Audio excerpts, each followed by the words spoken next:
Welcome back to the Fighters Corner podcast. Today, Mike and Jon got the chance to sit down with Montell Griffin again. His first time in, he brought in his fighter, Sean Simpson. This time he came by himself. We got a little bit more of a chance to have a deep dive into his personal life, his amateur career, his pro career. Although I'm sure you know who Montell Griffin is. We touched on a lot of little things, the way that we do. A lot of little background information, stuff you're not going to find on Wikipedia. It was a real interesting interview. You're going to love it. Please don't forget to like, share, subscribe. It really helps us grow the podcast. And sit back and enjoy. Jon, we have got former WBC world champion Montell Griffin with us today. Welcome back, Montell. Thanks for having me. I appreciate it. So, Montell, we've obviously known each other. We got a little bit of a history between us. This is almost like an unfair advantage type interview because I know a little bit more about you than the average person. You know, we've been on airplanes and stuck in cars together. So we're going to start with the beginning. I'm going to say something before you start. What's up, man? When I first met you, I saw you around a lot. I thought you was arrogant. Really? I said, this guy look like he's arrogant.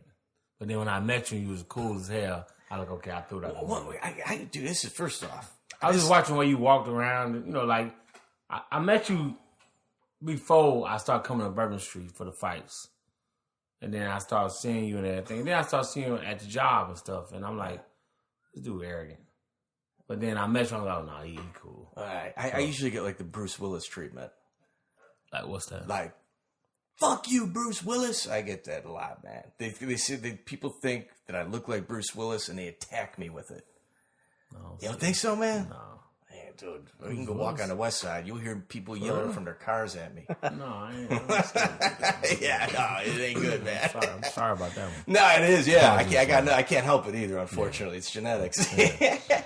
Well, I mean, I've seen you growing up, and like for the Olympics, and you know, on TV and stuff like that. But I think what I'd like to start with is someone that I know is near and dear to you, and that's your father, Clarence Griffin. Yeah.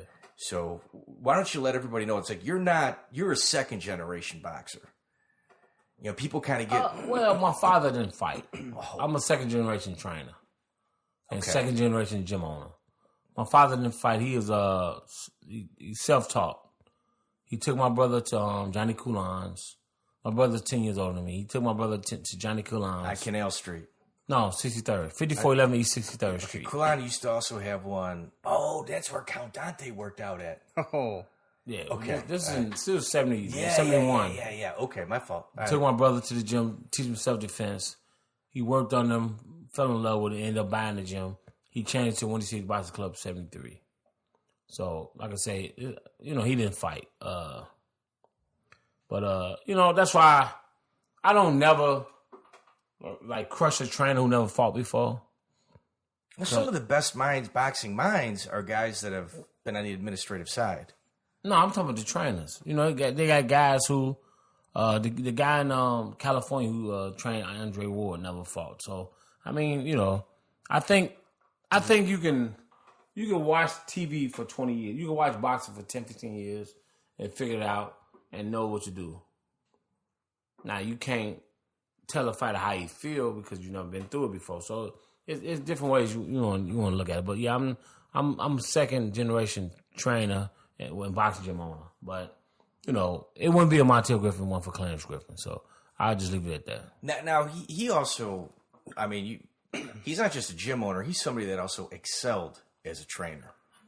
Yeah, he trained the first man knocked out Mike Tyson, Al Evans. He trained Johnny Williams. He was number one light heavyweight in, I think, 81, 82 in the nation. And he had some other good fighters. UFO was a state champion. So he did pretty good. Now, you've got quite a few pictures with Muhammad Ali. Yeah. Now, that was through your father. You know, we used to watch the projected movies. I watched Joe Louis, Sugar Ray Robinson, Willie Pep, Jersey Joe Walcott. Man. And then one day he showed me Muhammad Ali, and it was over. It was over. I didn't care about seeing nobody else. I want to see that guy. And cool. One day I was 5 years old. One day he said, "Remember that guy you saw on video?" I'm like, "Yeah, not video, on the projector." He said, "We going to see him." And I'm like, "Oh yeah, okay, yeah, whatever." So I'm just gonna get in the car for the ride. Okay, let's go. And we drove there. I remember we walked in, and I laid eyes on him. and I noticed it was just a line of people. And like he saw me and waved at me and was real nice to me. I'm like, damn, that's Muhammad Ali. And, you know, I'm 5 years old. I see people in line and he just hand out money one by one. I'm like, man, that's crazy. And when he was done, he said, come here. And I jumped in his lap. He kissed me, he hugged me, and my father took a picture, and I got that picture. So it was just, it was awesome. Just to say you, of course, at 5, from 5 to 23, I didn't understand how big it was. Man.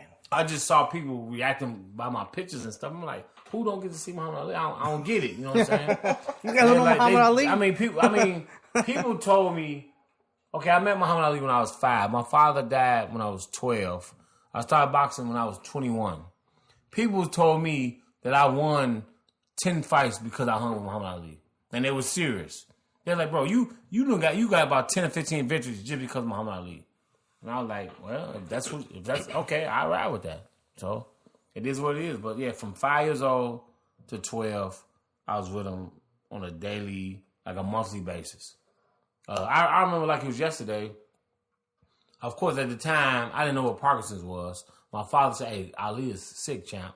Get dressed. We're going to go to the hospital and see him. We went to Providence Hospital over east, not over east, but on the low end. And I sat there and talked to him like, don't look like nothing wrong with him to me because I was a kid. And, you know, they got the Parkinson's and started getting worse and worse. But, you know, it's crazy. So from 5 to 12, and then, like I said, I got 10 years later, I got credit for winning fights just because of him. That's actually pretty cool. I honor that. Yeah. Now, did you stay? Didn't he have like a boxing camp? He had a camp in Deer Lake, Pennsylvania. I stayed there 3 times. So Tony Tubbs was my roommate. I was Tony Tubbs' roommate. Okay. Well, I stayed in the same room with Tony Tubbs. And how old were you?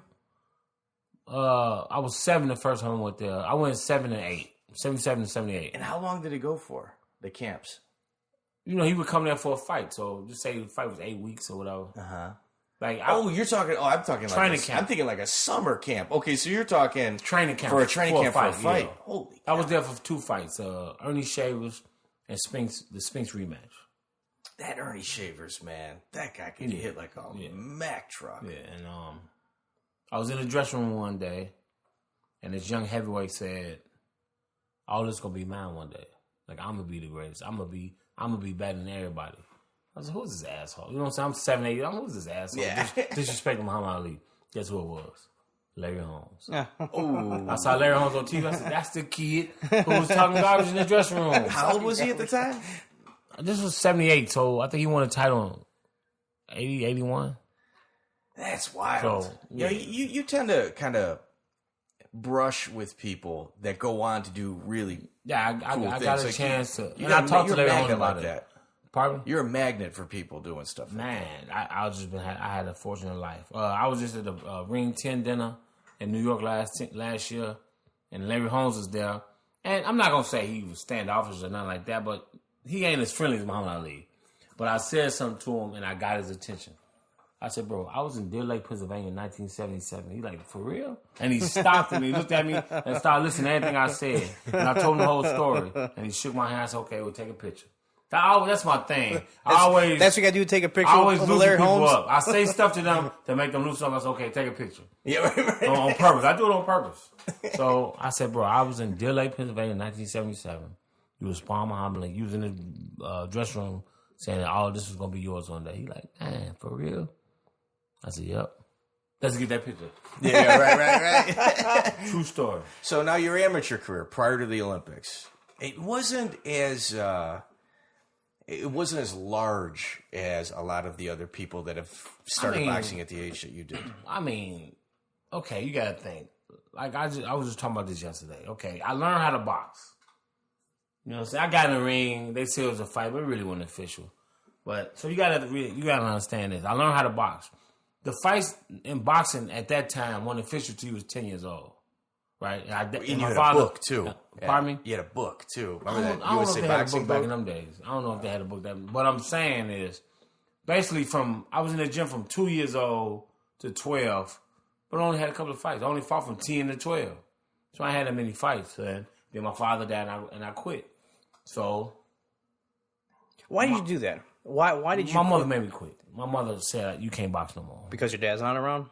She just thought it was a violent sport, and because my father was gone. Yeah. Mm-hmm. So, we ain't gonna even get into that. I'm still seeing therapy for that. But anyway, my mother made me quit boxing. So okay, so I fought from 10 to 12, whatever how many fights I had.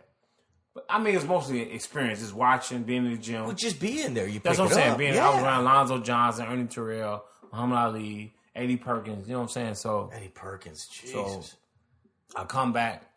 My nephew, I remember like it was yesterday. I swear to God, I was watching HBO, had some boxing on, and my nephew called me. Fight Nights. What was it called? HBO Fight Nights. Saturday Night Fights, or what was it? It was. They were doing specials on big fights. And Legendary Nights. Legendary Nights. Phenomenal. I was watching Legendary Nights with Eddie Futch was on there and Gil Clancy, and my nephew called me and said, "Uncle, what you doing?" I said, "Nothing." And how old are you at this time? 20 years old. He said, "Man, why don't you move to LA and box?" I said, "Okay." He said, "Nah, I'm serious." I'm like, "I'm serious. I ain't doing nothing with my life. That sounds good. You got a place for me?" I said, "You got a job for me and a place for me to stay?" He said, "I'll put it together." And I went out there. I sold my car. My car was broken down. One of my best friends, Ron Lee, who lived right behind me, his father was a mechanic. I told his father, I said, "Look, I'm trying to do something in my life. How much would you give me for this car?" He like, "I just give you $500. I'm like, "All right, cool." I bought my plane ticket for $300. And I went to LA with $200 in my pocket, 20 years old, and everything worked out. Now, were you the same size as you are now, or? No, because sometimes, like when people get into boxing, it's sometimes like you kind of see their weight coming off them or beefing up. No, when I moved to LA, I was 210. So you were 210. My best friend, one of my best friends, Reuben Jones, died in '89, December '89. Okay. So I had a terrible year. From December '89 to December '90, I had a hell of a year. I lost my car. I lost my job. I lost my car. I lost one of my best friends. I was 210 pounds. I was fat. I moved to LA.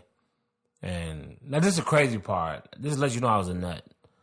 I was 210 pounds. I got there December 90. I fought January 90. After being off 8 years. Even my mother, who didn't want me to box, who been around boxing, said, "Montell, you ain't ready. You ain't trained long enough. How could you be fighting this soon?" I said, "Look, the time is against me. Yeah, I'm trying to make the 92 Olympic team. I got to fight." And my first fight was at 200 pounds. And I fought Jesse Reed was my trainer. Okay. And I was putting my gloves and warming up. And I said, "Who am I fighting?" And Jesse Reed pointed to this guy who was walking with some shackles. Oh, man. He was from Chino Prison. No, I got to fight him, my first fight. Are you serious? Yeah, a big heavyweight from Chino Prison was my first amateur nothing fight. to do but push-ups all day long. Yeah, and but I was too young and dumb to be scared and nervous. I mean, me being in the gym at 2 years old, I feared nobody or nothing. So I followed him and beat him. I beat him easily, but he caught me with a punch right at the end of the third round. I said, "Man, I can't fight heavyweight. I got to go down. I mean, these guys too strong." I'm like, "Ooh." I said, "I got to go down." Second fight was 187. Broke my nose. I broke my thumb my first fight. My second fight, I broke my nose. Okay. I said, "Man, things ain't going my way."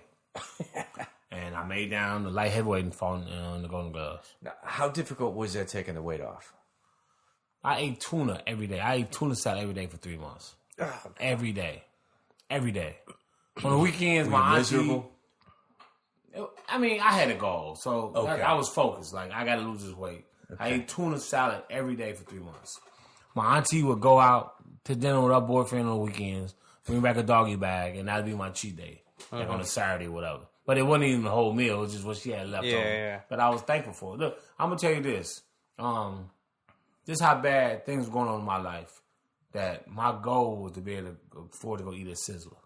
There was a Sizzler on the corner of my house. Jeez, and it just looked like they had so much fun at Sizzler. I would get off the bus to walk home. And I said, "Man, Sizzler, that's not a high goal, man." I said, "Sizzler looked like the place to be." And that was my goal. When you walk by him back in the day, I remember smelling. Oh man, I was like, "Man, Sizzler is the spot to be." That was my goal, and I was able to go to Sizzler. How was your first meal at Sizzler? Yeah, was it what you thought it was going to be? Once I was able to afford it, you're like, "I didn't want it no more." Yeah, once I was able to afford it, I didn't care no more. But the crazy part about it was when I went to Big Bear for training camp. we always ate at Sizzler. I was like, this is the worst place to eat for a fighter that's trying to lose weight. Yeah. Because there was too much food in there. Yeah. So I'm like, this is crazy. I was just getting fruit and... Well, so your goal was to make the 92. When I moved to LA, my whole goal was to make the Olympic team. What put that in your head? I mean, it was coming up. I moved there in December 90. Olympics was coming up 92. And I just remember 1976, watching the Olympics with my father, Ray Leonard, winning the gold medal. Possibly, was it the best? It's the best team. Best team, Olympic team ever. Yeah, it's the best team ever. Yeah. 5 gold medals. Silver 3 Hall of Famers. Yeah. Yeah, a couple of silver. I think there's only 2 guys on the team that didn't medal. Nah. Was there 3? Nah, the only one, I think it's probably only 11 guys in 19 because it wasn't no super heavyweights. Okay. But I think they had 5 golds, a silver and a bronze. So they got 7 medals. Yeah, that's nuts. Yeah, but they fought the Cubans, they fought everybody. A few years ago, Montell and I went to the Boxing Hall of Fame, and they were honoring the 76 Olympic team there. Yeah. I got a chance to meet those guys. That was wild. Yeah, it was cool. It was a guy, Charles Walker. And Leo Randolph was there. And my man, I forgot it. That's my man. I forgot it. He's my Facebook friend. I'll remember in a minute, but yeah, I got a chance to meet him. That's cool. So now, to get to the Olympics, did you have any roadblocks in the way, or because I know it's pretty political, man. Everything. 91, I go to National Golden Gloves. I signed up for the Golden Gloves. I said, look, because my first. What weight was this? Light heavyweight. I made it. That's when I made. It was March of '91. Okay. So from January to March. I recovered from a broken thumb, broken nose, right. And I made 178. And I'm at the table. I only had 2 fights. So how much weight were you cutting up until this point to make 78? I mean, once I made 78, it was easy. So it was just almost close to your walk around weight. Yeah, I probably walked around at 80, 78 because I was small. So once I made 78, I went down to 72. Okay. So I gave myself 6 pounds. That's cool. But so I'm sitting there signing up for the Golden Gloves.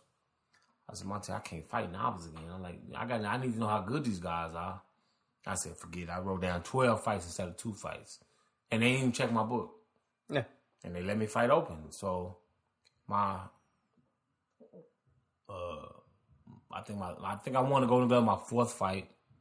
I went to the one that's the state, North fight against, Northern California fight Southern California. I won that. That was my 5th fight. I went to Nationals. Now, all of these guys, like on the amateur scene, everybody knows each other at this time. There's no internet, so everyone's going to all the events. They're taking notes. They're, hey, man. Well, because, the USA boxing book and everything. Yeah. Everybody knew who the fighters was. No one knew who he was. And for someone to walk into a tournament like that, people were leaving salty. Yeah. Oh, people was coming to me, man, where the hell did you come from? Angry, like gritting their teeth. I mean, nah. It was respect. Even Jeremy Williams, when I fought Jeremy the first time, after the fight, we hung out, we talked, maybe 12, 1 o'clock. He's like, man, where you come from, man? I said, man, I quit boxing. I just came back. He's like, man, you beat me, but I'm going to get you back. That's the first time we fought. Of course, he got the decision. I beat him. I got robbed. I fought him. He's from Long Beach. I mean, he's from Des Moines, Iowa. You know what I'm saying? But he lived in Long Beach, but I fought in Des Moines, Iowa. He got the decision. They still booed. So it just let me know that I was good enough. I'm like, I'm good enough to make this team. Like, I just beat this man. Yeah. And he had never lost to an American. He had on 170-some wins with 100 knockouts. And it was my 7th amateur fight after not fighting for 8 years. Is that not nuts? My 7th fight after not fighting for 8 years. So I'm like, I'm good. Like, I'm winning. So it got you the confidence that you probably... Yeah. Well, sparring Reggie Johnson. I was sparring Larry Musgrove and Reggie Johnson, who was a 2-3-time world champ. I sparred Reggie. Actually, Reggie helped me from going back to Chicago. Reggie was paying me $200 a week or a month. $200 a week to spar with him. So that helped me, I saved my money up. That helped me stay. Because I was running out. I ain't had no money. My auntie just happened to let me live there. I had auntie there. It was so much stuff. It'd take hours to do the show. Go through, but it just worked out. And so I lost the National Golden Glove. I got robbed against Williams. against Jeremy Williams. So then they had the National Sports Festival in L.A. I went to the fight, and people were like, hey, that's the dude who fought Jeremy, right? That little dude right there. That's him right there. So I was like, okay, so people started to know who I am. So my name was getting out there. So I kept winning. Then the next year, the U.S. Championships came up. So that was the number one. Yeah, back in them days, Golden Glove, National Golden Glove was number 2. U.S. Championships was number 1. I said, I got to go through this thing. And my first fight, I fought Frank Vassar, top 10. My second fight, I fought Jermaine Thetford, top 10. Top 10. Okay. My third fight, I fought Denard Trap, top 10. Okay. Then my fourth fight, I fought the number 1 light heavyweight in the nation, John Ruiz. But see, okay, the first fight, I seen the crowd coming. Then the second fight, it got bigger. When I fought Denard Trap, the whole stadium came to my ring. It was like 2 or 3 rings going on. They say, this little dude making waves. They like, we on the wave from, but he making waves. When I fought Denard Trap, it was packed. Boom, then it's John Ruiz. So now, was this because you guys were getting closer to the finals, do you think? Yeah. Well, look who I was beating. I beat 4 guys in a row in the top 10, and they heard about the Jeremy Williams fight. They said, man, this kid the real deal. Prior to the internet, people used to actually talk to each other, and at these boxing events, you just see like the little groups. You'd see people going from like little group to little group, group. It was a fun time for boxing. My buddy Sean Fletcher, I met him at the U.S. Championship. And every morning, he like, after you fight, the next morning you got to weigh in. You know what I'm saying? Every fight, you know what I'm saying? You weigh in, then you go eat. You know what I'm saying? And every morning he like, little man, you still here, huh? I said, I ain't going nowhere. He said, you still here. Every morning, Sean Fletcher said, you still here. So the winner of the semifinals automatically go to Olympic trials. You don't have to win the tournament. The first and second place go to the trials. I fought John Ruiz, the whole room was packed. How did you do against him? To be honest, I was dead tired. Okay. So I ain't never fought 4 days in a row. It's brutal. Yeah, it was 4 days in a row. I was smaller than all these guys. I was 172. Okay. I gave up 6 pounds every time I fought. And the last round, actually, I'm going to be honest with you. I was sitting there at the second round. I said, man, I'm tired. I said, I don't know if I got enough. And Jesse Reed gave me some instructions. He said, you got to do something. I said, okay. He said, can you curse on the show? Yeah. He said, look at me, God damn it. And I looked at him. Yeah. Keep it PG, man. Keep it PG. Yeah, I'm just saying. Look at me, God damn it. Let's go. And I got back and forth. Was like, okay, let's go. And I went out there just fall off Instinct. Dust. Yeah, instinct. And I won a fight. I'm like, I'm in the Olympic trials. Oh, so you beat John Ruiz as an John amateur. Ruiz, yeah. I beat the number 1 in the nation. Yeah. I beat the number 1 in the nation in the semifinals. So listen to this. I fight 4 fights. I fight 4 guys in the top 10, right? That's nuts. The championship fight was my easiest fight. I won 33 Well, they to 8. stacked it against you. Yeah, they it's put politics. They put everybody in one bracket. I fought. I came and punched. The guy was 6'4". He came out through a jab. He was a southpaw, threw a jab. I threw a hook over the jab and I dropped him. I thought this is getting better and better. This is easy. And like I said, I beat him 33 to 8. Holyfield commentated the fight. Showed me mad love. I talked to him and everything. I said, hey, it's time. That's a great time for boxing, man. Yeah. Holyfield ain't know my name, though. They said, who you think won? He said, the short guy. The short guy. I said, you asshole. No, I'm just playing. But that was just the beginning. I'm like, man, things is rolling. Okay, so now how do you make the Olympic team? Okay, my advisor falls out with Jesse Reed. So I go, okay, I won a U.S. championship. I'm number 1 in the nation. So does he pull you from that gym? No, just listen. So he said, I won the U.S. championships. I get home. I said, bro. We flew back in Chicago. I said, bro, do you mind if I stay a couple of days? He said, son, you just won a U.S. championship, son. You can stay. Just keep your head on. Don't go too far. Take care of yourself. I'm like, all right. I stay home and, you know what I'm saying? I get a phone call, USA Boxing. How the hell they know I'm at my mother's house? They're like, we want you to go to Korea. I said, bro, I'm jet lagged. I just got home this week. I'm tired.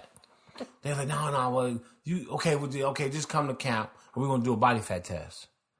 So they wanted me to go down 165. Coach Bird was a coach, and they hated Coach Bird. So they want me to beat. They won't even knock off Chris Bird. I said, bro, I'm the best light heavyweight in the country. I'm like, why? Can't no light heavyweight beat me? Nah. We'll see. So I went and took a body fat test. This is in, I'm going to say April or May. So they're just looking for an excuse at this point. Yeah. Okay. And the doctor said, he's like, man, you would kill yourself trying to lose 7 pounds in a month and a half. And this guy named Doug Morrison, I'll never forget his name. He would go back talk to Billy, the president of USA Boxing. Billy said, what did he say? He said, well, he could do it, but he had to do it right. I said, man, you lying, man. The man just said I'd kill myself. So I'm thinking, I'm like, right now, okay, they're going to get against me. You know, they're going to stack the deck against me. Yeah, and they probably already had a conversation before they even walked into there. Well, you know, they wanted Jeremy. You know, Jeremy, they had put so much money into Jeremy. He was the number one guy for so long. So I get home. Okay, I call him. Okay, I'll beat the... Oh, no, that was after I beat the Russian. I called, say I could go home. So I get back from Colorado Springs. I'm getting ready to talk about the trials. I call my advisor. He said, look, me and Jesse Reed fell out. I'm a good guy. I'm a fair guy. He said, you either go with Jesse Reed or you can go with me. I said, Mitch, you take care of me. You know what I'm saying? You pay for my rent. You know what I'm saying? Got me a car, but I'm staying with you. So I'm like, shit. I'm like, at least he was upfront about it. Yeah, he's like, it's up to you. You go with him, you go with me. Of course, I'm going with the money. Who is this, if you don't mind me asking? Mitchell Stein. He was my lawyer. He's the reason I got in the Olympics. Mitchell Stein. I owe my Olympic quest to him. So I called Chris Bird. I met Chris at the U.S. Championship, and I was a fan. You know what I'm saying? Dude, who isn't a fan of Chris Bird? I sat next to Chris Bird at the U.S. Championship just to see how he react, how he acts, so I can carry myself like him. I get his phone number. I said, Chris, I don't have a trainer, man. I said, ask your father, do you mind if I come train with y'all? He was slick as hell, one of the best fighters in the nation, in the world. I was like, man, if I train with him, I'll get even better. He said, man, you can't come train here. Man, his whole family did not know me. Let me stay in their house, fed me. You know, I know Mitch, you know, probably send him some money or whatever. Treated me like a son. You know what I'm saying? Their mother called me and said, Montell, come here. I was like, yeah, I need to go to the store. You know, she got 3 kids in the house. I need to go to the store. Okay, yeah, because I feel like, okay, they treat me like family. They treat me like family, so I feel like family now. So I trained with Chris Bird, and I went to the trials, and I was ready to roll. How did you do sparring with him? In a big ring, I kind of had my way because I moved. I did a lot of movement. But we sparred in his ring. He got a 8 foot by 6 foot ring. He whooped my ass. He whooped my ass. He knew that's how he learned how to fight. In that little 8 by 6 ring, he would just stay. There ain't nowhere to go. Right, you can't go nowhere. He just stay there. You know what I'm saying? And you know, it was just coming together. Everything was coming together. Like it. You know what I'm saying? I mean, you know, I ain't trying to get religious, but I knew God. Somebody was watching them. You know what I'm saying? For sure. The way everything was going, I ain't have a dime, and I'm still there, and I'm making money, and everything is cool. And I went to the trials, and I remember this like it was yesterday. We landed in Boston and had to drive to Worcester. So in the bus, we had to take a bus. Chris Bird, who had beat every middleweight, he knew he was. I told us, how do it feel knowing you on the Olympic team? He'd just smile like, no, I'm not. They had beat everybody. So we get on the bus. Chris Bird said, you going home tomorrow? See, back in them days, U.S. championships, a big tournament, if you lose, they send you home. Now, the Golden Gloves, you would stay the whole week or whatever. Right. But they would send you home. Chris Bird got on the bus, said, you going home tomorrow? You going home tomorrow? He point out guys, you going home tomorrow? And they couldn't say nothing. And I'm just laughing about what he's saying. Yeah. He heard me laugh. He turned around. If you draw Jeremy, you going home tomorrow. I said, yeah, okay. Yeah, we'll see about that. He got me motivated and everything. So we go do the draw. And there's 8 guys in every tournament. But the thing about it, you pick who you fight. So they got 8 names in it. They give you a thing, and you pick. Whoever you pull, that's who you fight. Jeez, man. It was boxing. Yeah. But they but it's fair. I mean, at least that's a fair spot. it's fair. You pick who you fool. It is what it is. The best thing that happened for me, Jeremy, I can't remember if Jeremy or John, they picked each other. So I'm like, okay, so Jeremy and John Ruiz Griff fight each other. So that's one of them out the way. Yeah. You know what I'm saying? I said, that's one of them out the way. Fights. Yeah. Right. I said, that's 2 fights. So that's 2 hard fights down to 1. Yeah. And then another guy picked Terry McGroom, who was top 3.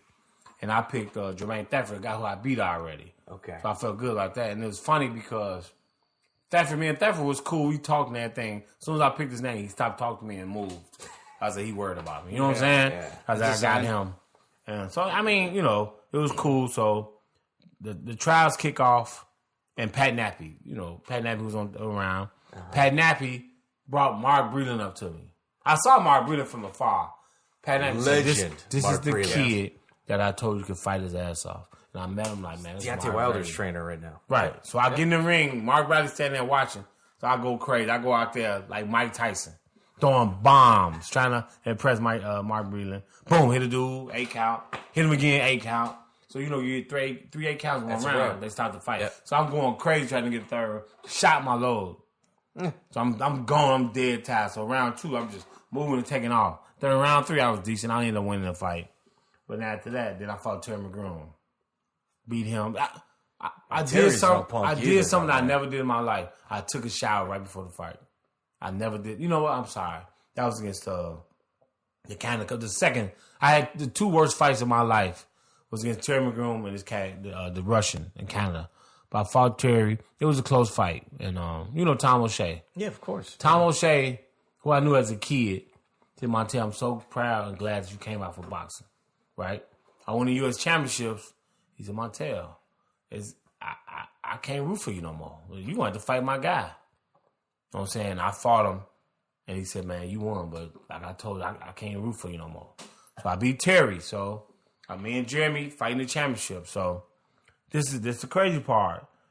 Everybody who fought either fought Thursday, Friday, and Sunday, or Wednesday, Thursday, and Saturday. Yeah, you got one day off. So, right. Between. Yeah.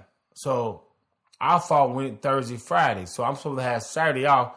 And Coach Bird said, Montell, it's like 12 o'clock in the night. Coach Bird said, Montell, you need to go home and go to sleep.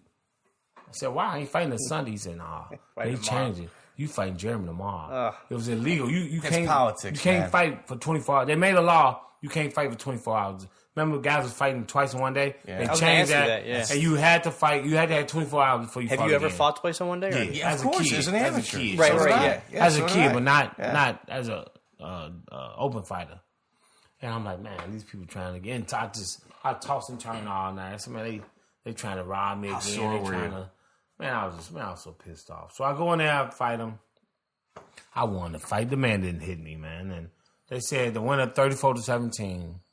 Jeremy Williams. I said, if Jeremy Williams hit me 34 times, he gonna knock me out. Mm-hmm. There's no way nobody gonna hit me 34 times. Yeah. So, okay, I got robbed again. So, I said, I can't believe this. So, I'm crying. And then my buddy said, man, you gotta get out the room, man. Come on out. So, I'm like, okay. So, I go to a restaurant with Chris Bird. No, I went with Chuck, but the guy who worked for my manager. Chris Bird ended up coming. I heard Chris Bird say, man, I said, damn, he ain't make the box office.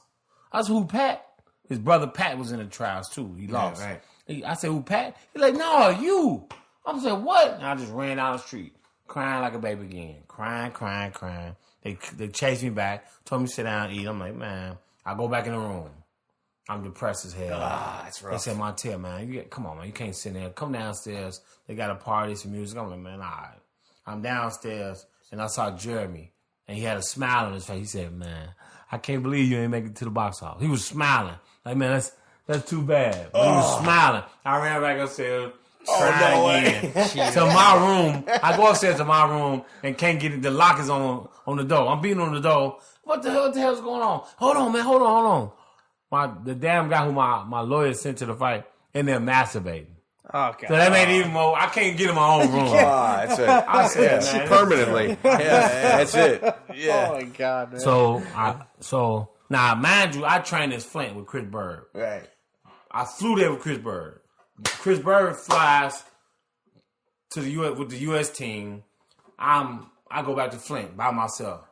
To his family. To his house, and he gone. I'm just sitting there depressed. I had a friend, a woman friend who was in Flint. I went over her house, hang around, and she get a phone call. She like, it's Coach Bird. Like, he ain't never called me. How you got my number? I get on the phone. I said, "What's up, Coach?" He said, "Man, we got to talk like He said, "Nah, matter of fact, bring your ass home." I'm like I ain't never heard Coach Bird like a kid, huh? I said, never heard Coach Bird curse before. I run home. I'm like, man, what's the problem? What's happening? He said, look, Mitch got you another opportunity in the box off, but you got to fight Terry McGroom again. I said, I'm not fighting Terry. I said, I just beat Terry McGroom. I'm not fighting him again.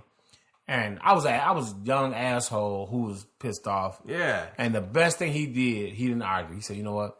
Just fly home. Fly home to L.A. I said, all right. I fly home. When another guy named Emmett Jones, who worked for him, picked me up from the airport, he said, look, before we go, before I drop out, I got to make one stop. It was the LA Sports Athletic Club where Magic Johnson hang out, where all the Lakers hang out. So I'm sitting in the lobby. Now, I don't even want to go in there. He said, man, you want to meet Magic? I'm like, man, I'm from Chicago. This is 91. I mean, now this 92, so the Bulls just beat them. Bulls, baby. I'm like, man, I don't care about no damn Magic. So I'm sitting out like an asshole. I just sat there. That's cool. I'm like, I just sat there and, so another hour. He said, man, come on, let's go meet Magic. I said, oh, you know, if you're going to stop bugging, okay, I'll go meet Magic. So he said, Magic, this is Montell Griffin. He trying out for the Olympic team. And Tony West was sitting next to him. He played in the NBA. Yeah. He said, what weight you fight? I said, light heavyweight. He said, you're not going to the Olympics at light heavyweight. Jeremy Williams is. I said, Magic, I bet you see me in Barcelona. I said, get my ticket, let's go. That's how I ended up fighting Terry McGroom again in the box off because of Magic Johnson. So how did they swing that like an additional box off? Was it because there was a controversial? My lawyer sued him. My lawyer showed the tape of me against Jeremy Williams and showed the tape said Montell Griffin beat Terry McGroom, the man y'all picked, and he beat Jeremy Williams. That won the lawsuit. They said they knew they was gonna lose. They said, okay, USA Boxing said, okay, just give me another chance. So mind you, we in the gym training. They made a fight at the gym while people was training. After that, Hoya Chris Bird, they hitting the bags. They flew 3 judges there and said, y'all get a fight in the gym. That's insane. And I fought Terry McGroom again the second time. For the packed house of 25 people? Like I told you, yeah, not even 25. It was 12 of us on the, no, it was 24 because the alternates and team was there. So it was 24 plus coaches. Yeah. And like I said, the first time I fought Terry, it was the worst fight of my career. I was on point this night. I destroyed him. You had a bad day. Yeah. Pardon me? You had a bad day. I had a bad day. And, of course, since there's no audience, the bell ring, you hear people talking. Who you think won? Who you think won? Griffin. So I'm like, okay. That's they can't rob me because my lawyer sent a camera crew there. Mm-hmm. He's a rich lawyer in LA. He sent a camera crew there to make sure they ain't rob me so we get the tape. So I won the fight. I'm in the box office. Was it close? No. The third round, I just dominated. Okay. That was like one of the best third rounds of my life. And I could in the gym. Yeah, and I could just hear people talking. With only 25 people watching. Man, this dude Griffin is awesome. I could hear them talking, and it just, fed my confidence. Yeah. So, put fuel on the fire. Right. And it was crazy because I was training with the number 1 team. I was training with Jeremy every day. And Jeremy got up. He said, I think somebody said, Jeremy said he lost. Montell didn't win that fight. And I'm like, okay, that's cool. And Jeremy said, hey, Griffin, help me with his bag. And I helped him take his bag down on the bus while we go fight.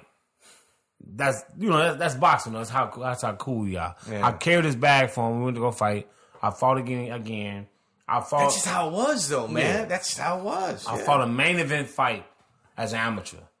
It was 11 people had made the team. It was a main event on CBS or whatever in a bubble in Phoenix, and everybody was there just to come see us. And it was on national TV, and I won, and I made history. 30 amateur fights. That wasn't history, but history to me. Yeah. Back to Tanglin for 8 years. Well, that certainly was very difficult. I think Deontay Wilder and George Foreman got less fights than me to make the Olympic team. But I think very few got less than George. I don't think anyone's got less than George Foreman. 16. Yeah. Yeah, and I think Wilder was right around 18, 19. So I made the Olympic team with 30 amateur fights. So that's a long. I mean, that's. We just at the top of the board, and I didn't talk for an hour. So anyway, yeah. But that's the greatest. So let's talk about your Olympic experience. Yeah, the greatest experience of my life. My goal was to move to LA to make the Olympic team, and I made it. That's incredible. At 22 years old. So now, do you as a person, do you set additional goals after that? Would you sit back and enjoy it? Of course, at the Olympics, I was going to turn pro. I wanted to be world champ, but after I made the Olympic team, I didn't care about nothing else. Everything else was just business. Okay. The Olympic team was just something that I had to do because me and my father watched Ray Leonard win a gold medal together. You know what I'm saying? I mean, I didn't get the gold medal. That was the movie. My lawyer called me every night, like, man, just keep winning. Hollywood is calling me every day. Just keep winning. Well, you fought 3 times. I fought 3 times. I fought got an African kid, a Korean, and then I fought the world champ. They changed the bracket. I was supposed to fight the Cuban first, and they sent a Cuban. I saw Garbe a couple weeks ago at Sean fight. Ramon Garbe was the toughest Cuban in the world. Okay, he did something to get kicked off the team. Chris Bird always say, "Yeah, he probably ate fast food." You know, yeah, Chris Bird, like, man, Garbe come, you better watch out. He got in trouble, got kicked off the team. They sent a guy from the '84 Olympics. You know, if I may interject, like I've been to Cuba a few times. Yeah. If they even think that you're going to defect, they kick you off the team, man. Like even like a rumor. He hadn't defected yet. He didn't defect until he turned pro, or either at the end of his he ended up defecting, but it was like the end of his amateur career. Yeah, they kicked him off the team. They kicked him off the team, and they sent a guy from the '84 Olympics who was walking on his heels. If you know about boxing, a guy who walking on his heels, that means they a little punch drunk. They shot. Yeah. I said, man, I'm gonna destroy this guy. So I just imagine I'm gonna fight a Cuban and I destroy. I'm gonna be a superstar. Huge. Look, if you watch my second fight, you hear them saying the Cubans are taping Montell because they fighting him next. They mysteriously changed the bracket. I fight the German next. Why did they do that? Because they assholes. It's all BS. Yeah, it's all politics. So, and okay, we get to Barcelona at like 5 a.m. We land. No, I'm sorry. We get there like 1 a.m. It takes 2 hours to get our bags because every Olympian got the same bag. Oh no! So we was in an airport for 2 hours. That's a nightmare. Get home at 3 a.m. and on my bed was a program for boxing, and Torsten my face was on. I'm like, oh my God. I'm going to have problems with him. You know, I'm going to get robbed by him. You know what I'm saying? So I'm fighting. The head of Aiba back in them days was German. So I'm fighting a German. I said, oh my God, I got to destroy this kid. So I'm fighting him. This is your third fight. My third fight. He throws it. He's 6'5". He throws a jab. He's southpaw. 6'5". I go over the southpaw. top. I go over the top. Boom. And blood squirted out. Busted his nose. No, his eye. Was it his eye? Cut his eye open. I watched this fight. First thing I said, the fight is over. I won. Amateur boxing. I done seen fights get stopped off nose blood. Nose. As soon as he got cut, I'm like, it's over. It's over. I'm telling you, it's over. According to the rules. Shut up. So he wiped off his eye and said box. I said, I lost. That my dream went down the hill. That when they said box, an amateur fight with a cut, an inch-long gash over his eye, it broke my heart, man. I mean, to this day, it bothered me. It just bothered me. I don't have a medal to show my kids. How did he do? He want to go. He want to go. That's what I thought. Yeah, he want to go with a patch over his eye. They let him fight with a patch over his eye, which is unheard of. Want a gold medal. You can't even find a fight on YouTube. I can't find a fight nowhere. Yeah, we've tested that theory. Man, they have looked. Man, they have erased. The fight does not. It didn't happen. I remember watching it on TV, and I'm like, Dad, he did it. You know, because whenever there's blood in the amateurs like that, they stop. Fight's over. They was trying to stop Oscar's fight. He had a little scratch on his eye and a little blood the doctor checked it twice. So just imagine an inch-long gash over somebody's eye. And that's not easy to do with a headgear on. Someone's got to hit him at the perfect point, perfect timing. The man eye busted open. And I think some of your points got counted towards him as well. I hit him to cut him and they gave him the point. So they gave him that point, and then I spotted everybody 3 points every time I fought because I was if you get a point taken away, it's 3 points. I spotted everybody 3 points every fight, so I knew I had to win. I'm down 3 every time I fight because I'm 5'7". Right. I lost 6-4, right? The point they gave him, and the other 3 points. So that's 4 points. So I won. So basically it was 4-2. See what I'm saying? It should have been 5-2. Yeah. Because the point that they gave him. But it's something I got to deal with for the rest of my life. That bothers me every day. bothers me every day. That I'm not a gold medalist. And if you really think about it too, like Montell, I think you'll obviously agree with me. Once you get a medal in the Olympics, you get a giant signing bonus. $1 million. I also got $1 million signing bonus. They told me they was gonna make a movie about my life. I was gonna be a superstar. You know what I'm saying? And it didn't go my way, and it still bothers me to this day. I was with Sugar Ray Sears last week, seeing this gold medal, and it bothered me. Who would play you in a movie? Gary Coleman. No, I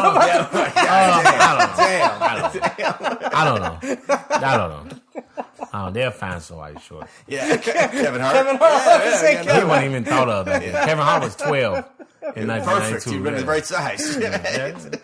Now, you've been too short. I've been with Kevin Hart. He only about 5'2", 5'3". So then at that point, like, I mean, think about this. Like, one, he moved to California to be an Olympian. Just to make an Olympics, and I made it. Gets there. He's thinking about his dad, completing a dream. And I made it. It has some issues. All about my pops. But then, like, my issue was, like, the amount of respect that Olympians get in terms of when they medal is a lot and they get catered to.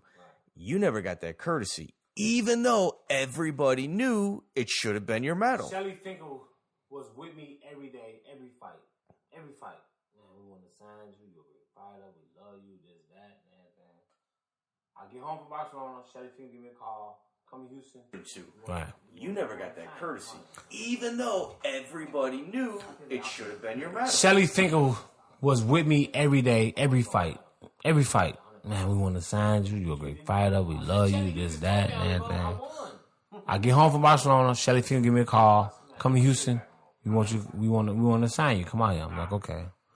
I think they offered me like $15,000. I'm like, Shelly, stop. I said, Shelly, I want a gold medal. I need $100,000. Yeah, but you didn't get the one. I said, Shelly, you just told me I won. I know, but officially you didn't want to. Man, send me back home. I'm not signing for $15,000.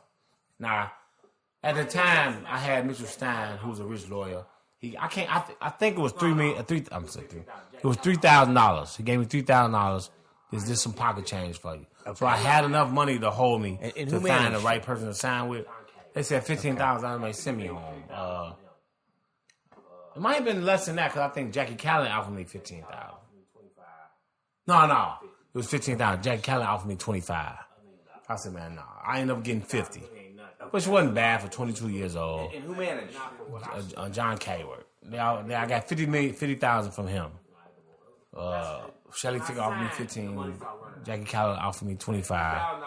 I got $50,000. Eating ramen noodles. Yeah. $1 million. Sizzler. So $50,000 really ain't nothing. It's a lot for a 22-year-old kid. And back in the day not too. For what I should have got. Yeah. So it is what it is. I was, that's when I signed. The money started running out. I had $3,000. Say it's noodles. And Ramen noodles with Taco Bell sauce. I was living in Chicago. Remember, Chicago had the best food in the world: gyros, pizza, Italian beefs, everything. So every day, this is what I would do. I would take $100 out of my pocket. Off the drawer, I had the $3,000 stack of $3,000. I would take $100 every day, and I'd buy beer, food, whatever. Take care of girl, whatever. And that money started running out. I mean, I got to sign something. Why did you want to do it that way? The deal I made with Kayward was, okay, I said, I will sign with you, but I'm not going to be a Chicago fighter. I'm not going 30-0 in Chicago and then go fight somebody who will fight and lose. You got to promise me to get pushed. You're going to move me around and I'm going to fight all over the nation. He said, I promise. Now, why did you want to do it that way? What? Why did you want to move around? Because I didn't seen too many Chicago fighters be 20-0, 25-0, fighting at home and then fight somebody and lose. I done seen that too many times. So that's you want to get pushed. Yeah. I wanted to, So, after my 7th fight, I signed with Eddie Futch. It was the summertime. Eddie Futch. And I had allergies real bad. He said, man, pack up, we going to Maryland. Legendary trainer. I go to Maryland, ain't number trees. I'm sick as a dog. I got allergy, my head killed me and everything. He said, we going to you going to audition for Eddie Futch. I said, who? Eddie Futch. I said, Eddie Futch? Yeah, that's him. Eddie, I remember that this was like yesterday, Eddie Futch. Legendary trainer, yeah. We get to Maryland, Riddick Bowe training for Jesse Ferguson. If we get to Maryland, I walked in the gym. Eddie Fuss said, "Yeah, I heard you want me to train you." I said, "Well, you get spot Mike McCallum, and that's how I'm making my mind." I looked at it as strictly disrespect. Yeah. I like, oh, so you doubt me? So I went in there with a chip on my shoulder. Man, I beat the shit out of Mike McCallum. You know what I'm saying? I took it as, you know what I'm saying, disrespectful. So I put it on him. I get out the ring.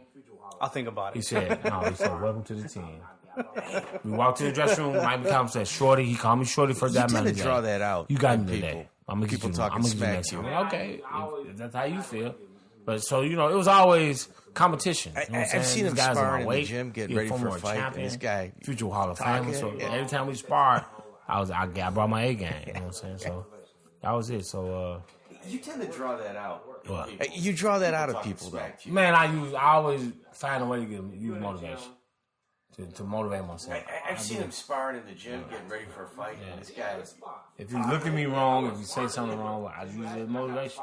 As I use it as motivation. And, Hey, it works, man. It worked. You draw that out of people, though. Yeah, you got to. If you're in the gym and guy said, "You want to spar?" Yeah, I got to. Nah, you just let's spar.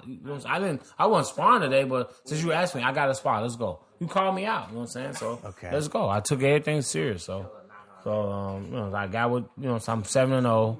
Got with Eddie Fush, Theo Torrance, Hazeman Lewis. My brother Tim was helping me, Kenny Kroon, and I was 7-0. We ended up fighting in the Budweiser tournament, which was a young killer knocking out everybody named Ray Lathan. See, since me not knowing about boxing, I wasn't boxing in '88, so I didn't know nothing about Ray Lathan. So I get to Vegas, and Carl Daniels was there. He's from St. Louis. Yeah, he was trying to get in your head. Yeah. Carl Daniels looked at me on my face and said, Ray gonna knock you out. Damn. And Eddie Mustafa Muhammad said, I bet money they don't. I remember like yesterday. Eddie Mustafa was like, I bet you Carl he don't. So, it wasn't like I wanted to fight him or nothing. But I'm like, okay, this man just looked at me in my face and said, Ray gonna knock you out. So I'm like, why would he say something like that? I ain't know nothing about Ray Lathan. So I go to everybody in the gym. What's gonna happen between me and Ray Lathan? Like, oh, you gonna be winning until he hit you. Everybody said it. If he hit you, he gonna knock you out. Everybody said it. I said, okay. So I'm watching video. I gotta watch video. I gotta see I gotta find something about him. And I saw him get hurt in the fight. I said, okay. So you just gotta bang on him. So the first round he hit me on top of the head. It's the most retarded thing I ever. He hit me so hard. I like, this dude is an alien. I'm like, nobody can punch like this. I said, no way I could go 12 rounds like this. I turned southpaw. Was it the first time you'd ever been dropped? Bang, dropped him. He didn't beat the count. From that? The bell rung. They saved him and said he beat the count. He didn't beat. I beat him. It was a 10 count. He got up and I got big headed. That's all right. Yeah, I got him. Got big headed. Boom. He didn't drop me. I said, this one. Was it the first time you'd ever been dropped? And my first wife. How did you recover from that? I just had good recovery skills. But this what goes on in idiots' heads. I get knocked down, and the first thing I said was, my girlfriend just seen me get knocked down. Not I'm hurt or can I recover. Okay, so by your 7th fight, you were doing 12-round fights. She gonna bring it up in an argument. You know what I'm saying? That's what's going on in my mind in the biggest fight of my career. So I ended up got up and I won the fight. I won. It was back in them days, the Budweiser title was huge. The Forum tournament was huge. 12 rounds. It was my 7th fight. It was big. No, I'm saying prior to that, I got within my 7th fight. And we kept going. And 7 fights later, I fought 12 rounds. You know what I'm saying? So let me see. Yeah, that was my 14th fight. Okay. So 7 fights with Eddie Fudge. I fight 14 fights. That was mad. I won the Budweiser tournament. So, now, prior to your too many Polish people in the audience. I fought on a really low undercard against Galata. Something was happening. Yeah, and the crazy part about it was something in the air that didn't make me feel comfortable. Too many Polish people in the audience. It just seemed like where was the fight at? I was just seeing like something was happening. Just didn't feel right. I told my wife, nah. My wife was sitting somewhere else. I said, you know what? I told her, hey, my manager, I said, man, get up. Let my wife tough, sit man. My wife came sat next to me. I said, nah, something ain't right. I'm sitting right behind Galata on the right side of this corner, and I'm looking at Riddick Bowe. I told Riddick Bowe the first day at camp. I left Windy City. I seen Galata. I said, man, this dude coming to win. He said, man, he can't, man. He said, man, that dude ain't. I'm gonna whoop his ass. I said, bro. All right. Because he was BSing around running. I don't feel like Watching running. this fight. This dude coming to win. He was giving a lot of low blows that weren't There's getting a fight caught. going on. And when he finally, when I say he, I mean Galata. When Galata low blowed him, and I knew then we gonna have problems. Bowe just like, But you know, yo, it's been happening all night. Fouled him. And I'm just thinking to myself, you know, as a fight fan, because at this point, Riddick Bowe's a monster. He was giving a lot and I'm just thinking, man, that's a guy that might be showing some bend. You know, like, you know, maybe Bowe's kind of coming unhinged, and then he got hit with a 3-piece spicy all right. below the belt. To myself, you know, as a fight fan, I'm just because at this point, Riddick Bowe's a monster. Right. And I'm just thinking, man, that's a guy that might be showing some bend. You know, like, you know, maybe Bowe's kind of coming unhinged, and then he got hit with a 3-piece spicy all below the belt. You gotta think, if things not going your way, you're a little frustrated. Then you get hit with a blow. That's gonna make you like lose it. Like, man, what man? I mean, things already ain't going my way. You know what I'm saying? Dude hit me low, so he lost a little bit. But shoulder rolls. I'm watching the fight, man. I watched Galata get better in a what round did this squad? 8-9 rounds, whatever. I watched this man get better. First round, he robotic. By round 6 or 7, he even got slick. He feeling good about himself. Yeah, he feeling good. I told Riddick Bowe looked at me and just shook his head. Like, we got problems. We got 100%. problems. You know what I'm saying? But, you know, it's kind of, you know, I knew Galata. He was a cool guy. Sam Colon was my man. But, you know, I was with Big Daddy, and, you know, he got disqualified. Dude, it was nuts. It was bonkers. The brawl, man. The brawl. I mean, I'm watching people running up from the top of the stadium. It was a racial. It was a racial. 100%. It was. I mean, just say out of 28,000, it was 19,000 blacks. He took his money. You know what I'm saying? And it was that and the wild. rest Polish, and they just it was just, you know what I'm saying? Like, nobody messed with my manager. He was. I think he was. I say he was Polish. He wasn't Polish. He was like German or something. So nobody touched him, but he got robbed like, for like security guys. I think somebody pickpocketed him, took his money. with Like, the radio. Hit go it was a pair of Gator shoes in the ring. Somebody got hit so hard they left. It was Gator shoes in the ring. It was the saddest. It was the saddest day. Riddick Bowe's, man, like security guys. Jason hit the man with the radio, with the walkie-talkie. Hit Galata? Yeah. I saw Jason a few years ago when Floyd. I know Leonard Ellis was there. No. Floyd didn't fight, but Broner fought his fighter. I know. Yeah. He fought. Remember when Broner called him out at the fight? I was at that fight. I forgot who he fought one of Floyd's fighters. Remember it was Holyfield Bowe 3. I saw Jason at that fight. When a guy came in with a everybody fan. has your walkie-talkies, and you start cracking up laughing. Yeah, man. I was like, this dude beat, and he did it twice. You know he beat the Fan Man with it too. He was on his way to win that fight. Watch the video. When the Fan Man came down, Jason was beating him. That world title. Both. The greatest. Two. Holyfield 2, yeah. As a heavyweight. Did he win that fight or did he lose that fight? Yeah. He beat him with the walkie-talkie. In all honesty, I think of Evander. I mean, this is off topic. I think of Evander Holyfield, who was winning the. I think he was on his way to win that fight before the big break.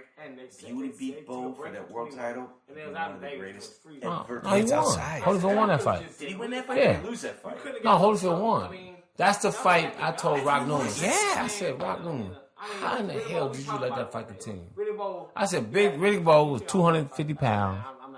And they took a break for 20 minutes, and they was out in Vegas, and it was freezing outside.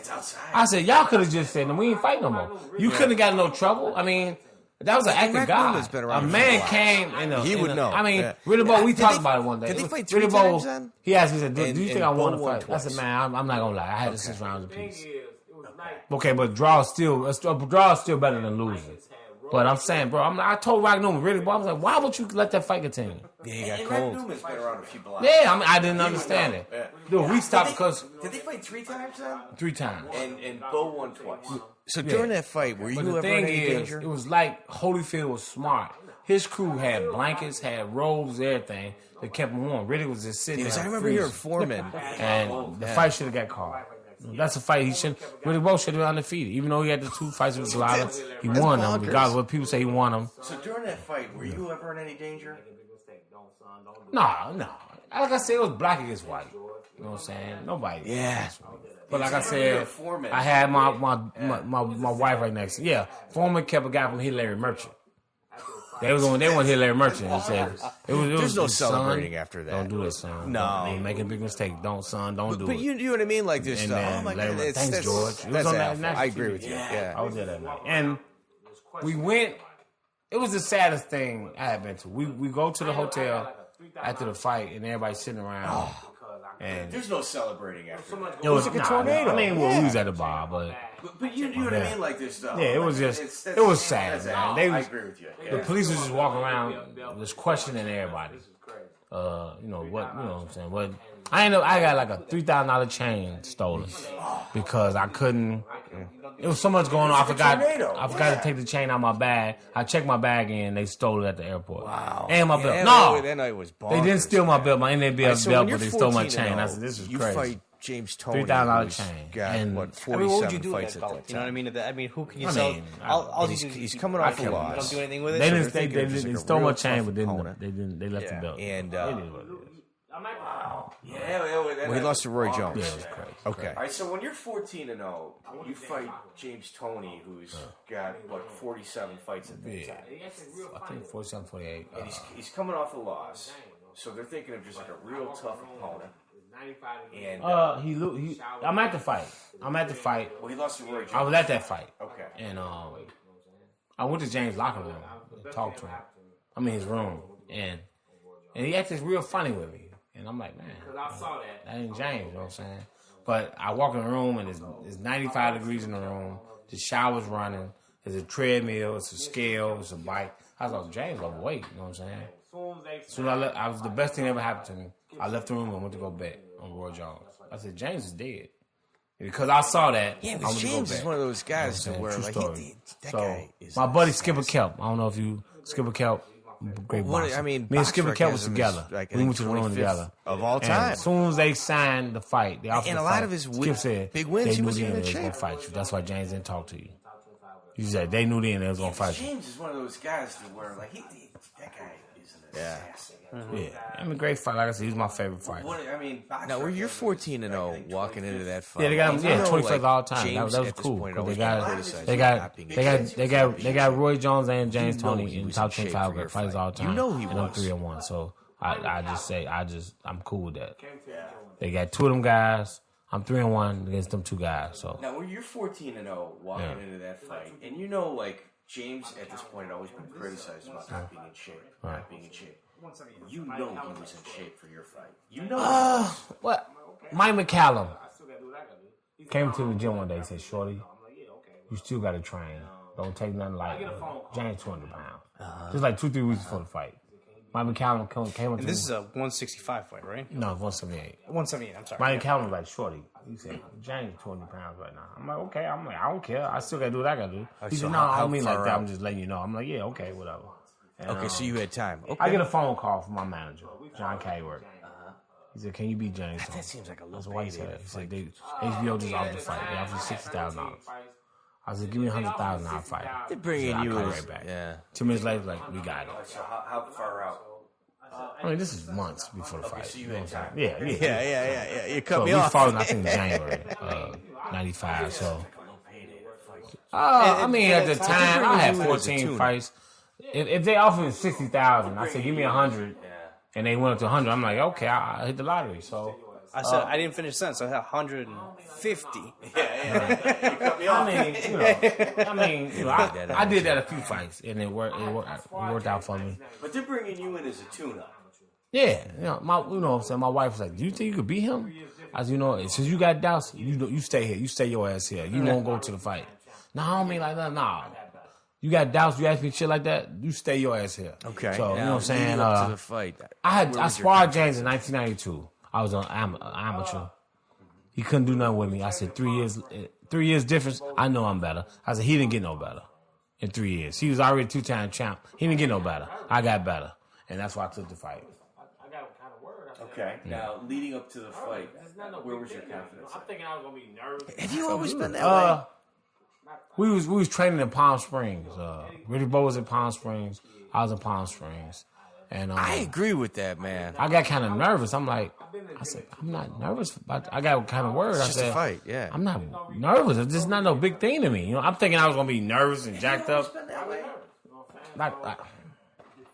You know, Eddie Futch always said this kid is the calmest guy I ever seen in my life. I agree with that. I just never. I mean, I've been in the gym at 2 years old. I mean, nervous for what? I always tell everybody, there's no reason to get nervous. You either gonna get your ass whooped or you not. Why be nervous? Disrespecting you know yourself. I know the crazy part. I never brought up. Eddie Futch got credit for calling me Ice, but actually it was a buddy I grew up with, Brian Cooper. When I got home from Barcelona, one day I came over his house and said, "What's up, Ice?" And I'm like, "What's up?" And I'm like, you know what I'm saying? I'm like, "Why you call me Ice?" You know what I'm saying? No, I just like, what? I'm not. I never. The crazy part, I never brought up. I never said, "Why you call me that?" He just kept calling me Ice, Ice, Ice. So when I turned pro, they said, "You got a boxing?" I said, "No." My buddy called me Ice, and that's why I took Ice. But Eddie Futch got credit for saying, it's like, I never seen a kid this calm before. So, okay, I was Ice. So, I wasn't nervous. I mean, it was just a fight. And, That's who I James told everybody, is, say, ain't like James Tony can say nothing negative. He's so one of those guys. He always can't gets the curse. He last can't. word. Yeah, So we no matter- friends. I stayed at his house. And he couldn't. We shook hands. That's with you. Right. It is what it is. I mean, he wasn't friendly with me. He tried to talk out, but it wasn't nothing. That's like, whatever. So it was fun. That's who James is, though. Yeah, You know? yeah, but Oh, He's you one of mean those bet guys on who yourself? always gets the last word. Okay. You know, no matter. Yeah. he You bet on tried yourself. I mean, Yeah, I to wasn't win. worried Yeah. about it. It's a That's fight. what Let's you- fight. Right. Yeah, no, Let's fight. I think I won. Let me see. I think I won. Like, What was it like going in? So the first time when $7,500 for that Montell fought him, I remember watching it I at won home. $7,500 when I beat him. And man, the announcers were Yeah, brutal yeah. towards You know that's Montell. legal. And So, Montell I was won Bet on I yourself. won $7,500 Montell the was first socking time him we up. fought. Like Montell was, second you time, clearly I won that think, fight. like You were frustrating him. 14,000. And Foreman, What was it like going in? So the first I time liked him as an when announcer, Montell but he fought him, I wasn't remember really watching it partial. At home, and I watched the the announcers were brutal towards Yeah. Montell. Yeah, George Foreman broke my heart. Yeah, and Broke my Montell heart. was socking him up. Like Montell was, you clearly won that fight. You were frustrated. part of the fight And Foreman, I mean, at this point, it's I liked him as an announcer, but he wasn't real partial. George Foreman broke my heart. When I watched the video of the fight, I'm like, man. And That's wild. during the fight, This is me and George Foreman as looked, well. caught eyes, He made $1 and he billion smiled and was on like, that. and at the same part of the fight, when I watched it, he was dissing me. Yeah. I said, at this point, this when he laughed. I mean, this when he spoke to me. He was putting me down when he smiled at me. I said, this is crazy. That's wild. It was crazy. This is pre. I just don't think the girl came out in the 90s. I thought it came out. $1 billion. Was it before the grill? Foreman, yeah, it was. It had it. I don't know. Dude, come on, the grill was like, 15 years old, man. No, what did the grill come out? Yeah, it came out in the 90s. Yeah, I fought Tony in the 90s. 95, 96. Yeah, and I just don't think the grill like came out in the 90s. Yeah, I the think grill, like yeah, 6 the grill, he fights was the after man. He was that George where Foreman, and you pretty I was much at the went fight for when he beat everybody Michael when you Moore. guys had a rematch. That was the You first and fight I ever bet money on. I said that was 94, Okay. I think. 93, 94, first time I ever bet money in Vegas on one. Why? George Foreman. Yeah, and I think you had like 6 fights after that where you pretty much went through everybody, and then you guys had a rematch. Well, no, we both fought 10 fights apiece. He was on TV and I But didn't then try to I get beat me him beat. I mean, that's, and I didn't you get a know. TV shot. Why? I got one fight off on TV. I got the flu and I had to pull out the fight. I forgot who it was. I had the flu. But 10 fights, I didn't fight. I didn't get off of the TV fight. And I'm hearing it was a fluke. I didn't win. This, that. I heard everything. But then try to get me beat. So I said, so I'm in at home. I get a phone call. Montell, we want you to fight Mike McCallum for the WC intern belt for $80,000. I'm like, Damn, that ain't well, bad. that was cool. I just fought Mike. I'm like, yeah, we'll fight him. I get a call from HBO. Want you fight James Toney for a rematch? Yeah, he he's gets a legend $750, at this $250. point. Yeah. I said, but I won the first fight. I said, give me $500 apiece. I'll take it. We'll call you right back. Call me right back. The fight is on. So I go to Mexico. I said 550. Yeah. I mean, I should have got 750, he get 250, but he was an HBO fighter. Yeah. So I got 500, and I went to Jose Suman house again and said, "Look, bro, I know you want to fight Mike McCallum." I said, "But they offered me $500,000." He said, "Yeah, but just win that fight, you'll make the money." I'm like, "Man, I'm not turning down no $5 million." I said, "You gotta be crazy." I didn't say he was crazy, bro. I'm not. So I fought James Toney again. So. And you know what's kind of crazy? Like back then, obviously, we know there's a lot I thought I beat him easier. issues with judging and unanimous. boxing, and most of it's political. And if Like, anybody people, had a political I get advantage in arguments those with people that fights, said it wasn't you Montell. got robbed against James. I mean, he was HBO's. Yeah, he was HBO's golden boy. Voted for James. I think that was the most shocking thing to me when they read the decision that you won, where I knew you won. Obviously, we know there's a lot of issues with judging and boxing, and most of it's political. And if anybody had a political advantage in those fights, it wasn't Montell. Right, I was the underdog against everybody. Yeah, he was HBO's golden boy. I think that was the most shocking. I was shocked, because if anybody had the political advantage there, I thought I won. The first fight, 100% in both fights. And somehow you got a fair shake, for the most part. They read out 2 scorecards, the winner and New. That's when and New got famous. Montell Griffin, I'm like, okay. Yeah, I was shocked, because if anybody had the political advantage there, it would have been Tony. 100% in both fights. That's wild, man. Do you think that's management or? For the most part. I thought so. I mean, it's about time. I mean, the other times I got robbed, so I got something I deserve. Did your relationship with HBO get better? Or no, they didn't. They never offered me a contract. Okay. Now I'm 2-0. I fought HBO 5 times. For the first time. I'm 3-2. Now, never at got this offered a point, contract. I largely consider, in my opinion, like the Michael Jordan of I boxing. mean, I was a short, light heavyweight who wasn't knocking nobody out, and they had put their money in Roy and James, and it wasn't enough money for me. Were you ahead on the scorecards? Right after that fight, you fought Roy Jones for the first time. Yeah. Now, at this point, I largely consider, in my opinion, like the Michael Jordan of boxing. Right. He was the man, but I wasn't nervous. I wasn't scared. I thought I could beat him. You frustrated him a lot. Yeah. Were you ahead on the scorecards? I was ahead on one scorecard. He was ahead on his 2. One by 2 mind. points, one by 1 point. But early in the fight, he got credit with a knockdown. That he didn't hit me. They gave him credit for a knockdown. That's why he's winning on 2 scorecards. So if he don't get credit for that knockdown, I win on 2 scorecards and 1 is a draw. So it's a razor close fight. In his mind. I'm sure he thought he was winning, and I thought I was winning. He threw a right hand. I saw it coming, and I got a split second to either block it or roll. I tried to roll it, and ended up getting hit in the back of the head. I said, "Damn!" I'm like, this. I'm like, because the punch didn't hurt me, but I'm this. So there was a disqualification. I'm like, man, look, Montell, you winning this fight. Take a knee. You got to win the last 3 rounds. I go look at the referee. Boom, he hit me. I'm looking at the referee. What the hell? Then he loaded up the second punch, and I just thank God I didn't lose consciousness and I didn't get killed. You know what I'm saying? But it is what it is. But you know what I'm saying? So there was a disqualification. Right, disqualification. Disqualification. Well, so you the referee was counting. When I went down, he was counting. I respect Larry How Hazard. he counting? I took a knee. I'm like, I'm already down. The referee counted me out. So I'm like, what the hell? I felt like I was paralyzed because I could hear what's going on, but I couldn't move. So I get up. I'm like, what the hell is going on? Now I heard my brother say, Larry Hazard going to disqualify him. So I was like, okay, that's cool. I mean, that's at least I ain't. Larry Hazard. Yeah, good guy. I'm real respectful. He always tell me how much he like my father, and I'm a good gentleman. I like that.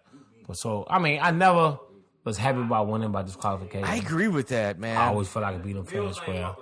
And I told my wife I was going to go back to the hotel. Oh, my God. I didn't want to win like this. I didn't want this. You know what I'm saying? I went to the WA. The WA convention was going on That's in a Philadelphia. cartoon character. And Mills all Lane. the top champs was like, bro. You know what, man? We should get a picture of Mills Lane he for the did wall. that for a reason. Do not. We need a picture of Mills Lane. I agree with that, man. And after Mills Lane walked up to me like, look, Griff. Dude, Mills Lane? Oh, my God. He was like, Griffin. That kid, you was winning. You know what I'm saying? Do not worry about it. That's a cartoon character. Yeah. Mills You know what I'm Lane. saying?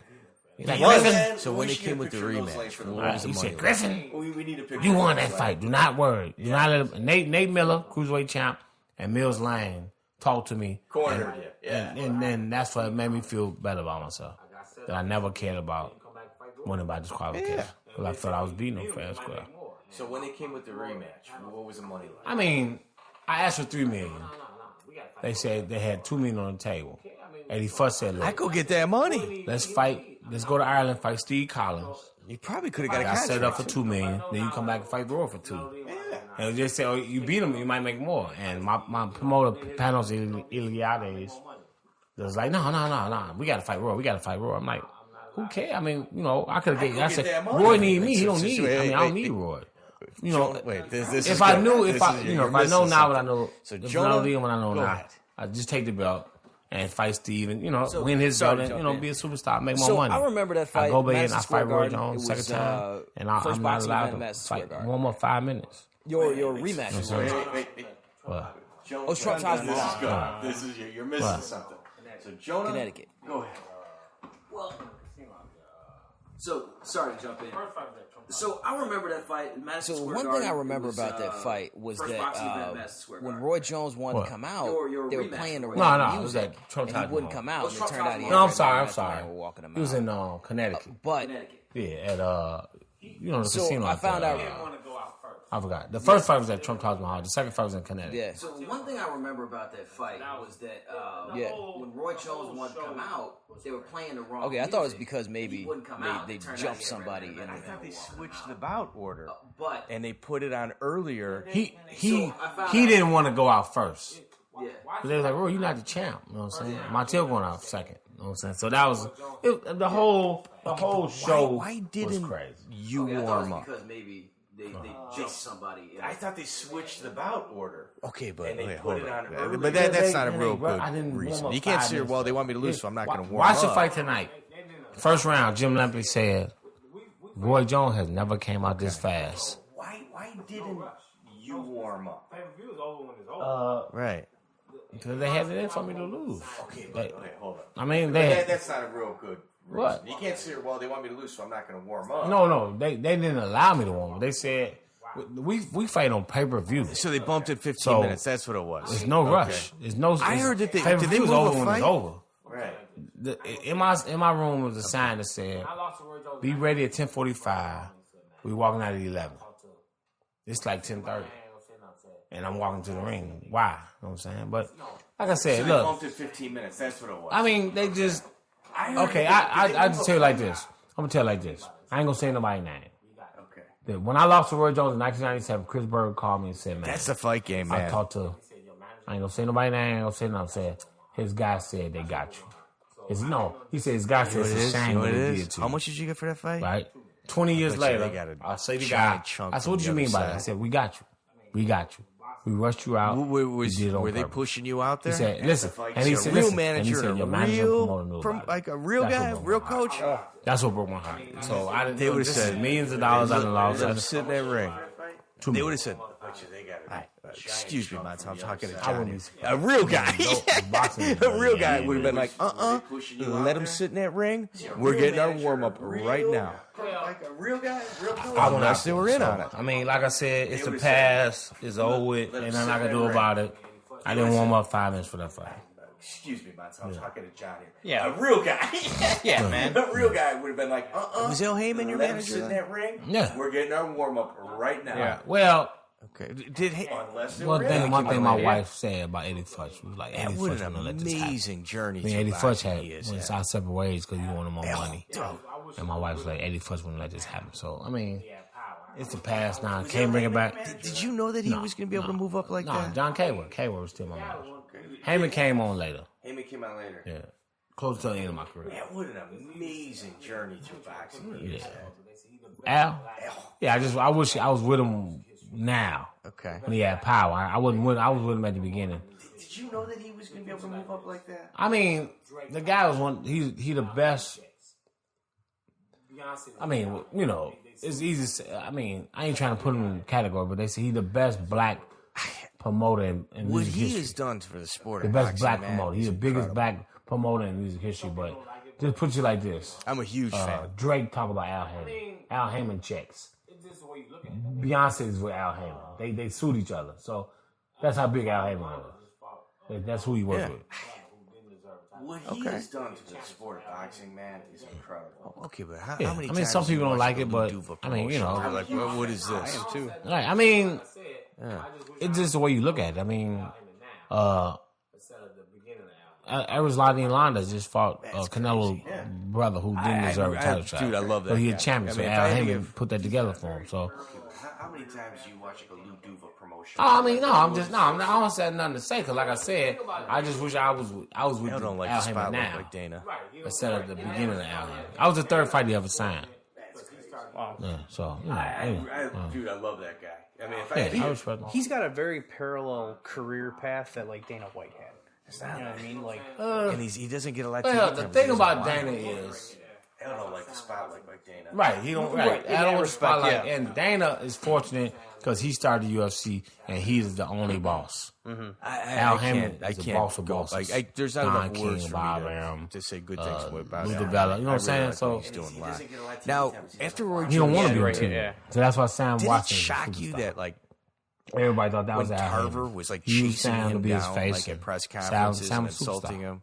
I can't. There's not enough words for me to say good things about Al Heyman. There was just like a mental advantage there. Now, after Roy Jones Jr., did it shock you that like when Tarver was like chasing him down like at press conferences and insulting him? No, I mean Tarver was smart. They fought as amateurs. He beat Roy. So he just was that one guy. That was just going down, That yeah. was just his kryptonite. yeah, a lot of boxers have that. He just the one guy. Antonio Tarver just gave Roy problems. Yeah, but Tarver, And then, you know, like and the not to- mental not to toughness put that he has. Tarver I down, don't think great he fight gets he enough beat credit me. for. But you No, caught real Roy nice just guy, perfect too. time. You know, Roy went up to Yeah, I've heard him heavyweight, a few times. Yeah. came down, from he put Chicago. on He's like, 28 you know pounds Montell? of muscle. So he's always 30-something years old, lost Yeah. it, and he shot himself. So, Yeah, and Tarver, like Yeah. the mental toughness that he has, I don't think. He yeah, I was. Yeah, It is what it is. I mean, That's it is what it is. You know, the guy was in a Rocky movie. Yeah, I know from Chicago. He's like, oh, you know Montell? He's a good guy. He respect me. I mean, you know, even though he beat me, he respect me. You know what I'm saying? I ain't gonna get into it. He's Color commentary. Yeah, I'm just saying. Yeah. He respect me. Yeah. It is what it is. Yeah, You know, yeah. the guy was in a Rocky movie. No, I agree. Oh, He's- yeah. man, Oh, he's a yeah. hell of a I nice tell guy. him, you had a hell of a career. Real nice guy. Always like, Olympian, hey, nice. Bronze medalist, Just knocked out Roy genuine, Jones. genuine decent. So what do you got Superstar, going now? you know, like you said, made a Rocky movie. The Mason and Lion Dixon, one of the best commentators out. You know what I'm saying? I got nothing but respect for him. No, I agree. And he's, man, a hell of a nice guy. You know, real nice guy. Always like, hey, nice, you know. It's just genuine nice. So what do you got going now? I got my gym, Windy City Boxing Club. There it is. It's Pilsen, 2150 South Canalport. I'm there 7 days a week. I'm following my father's footsteps, and you know what I'm saying. I got Sean You're Simpson, real my involved best with the fighter. community too. I see you got a kids I'm waiting for him to boxing be world program. champion. That's gonna put me in the map. I just worked with Von Alexander 2 weeks ago. He had a huge upset against Money Pal.